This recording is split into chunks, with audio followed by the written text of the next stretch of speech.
Hi guys! So quick update lang po sa Persolar. Ito na nga po siya. Hindi na po mabuksan. Mag-withdraw sana ako ngayong araw.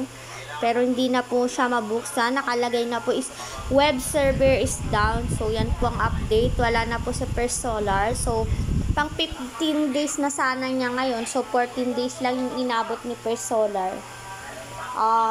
Wala na siya. Pero yung mga sumabay sa Persolar guys is pumaldo naman, no, kumita naman sila, nakabawi naman sila, kumita naman sila kasi nga po 14 days naman po yung itinagal niya, and ang minimum investment po doon is 200 lang, tapos meron siyang 45 pesos per day. So ayun na nga guys, siguro kaya din nawala na din si Persolar kasi nga may pumalit na nga po si Robot Lab, which is parehas din sila ng withdrawal fee, 20%.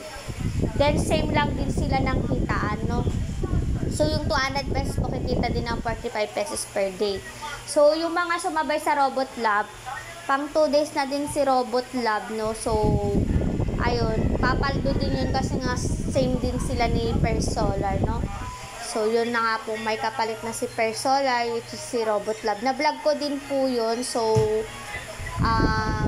ROI na din tayo sa Robot Lab sa mga sumabay, no? Tapos, dun, mayroon din po tayong Spy Optics, 200 pesos, 50 pesos per day dun. So, ROI na din yung mga sumabay din. So, yun guys, kung gusto niyo ng link ng Robot Lab, nandun po sa vlog ko, may link po dun sa pinned comment section, tsaka yung Spy Optics. So, yun po ang balita. Wala na po si Persolar.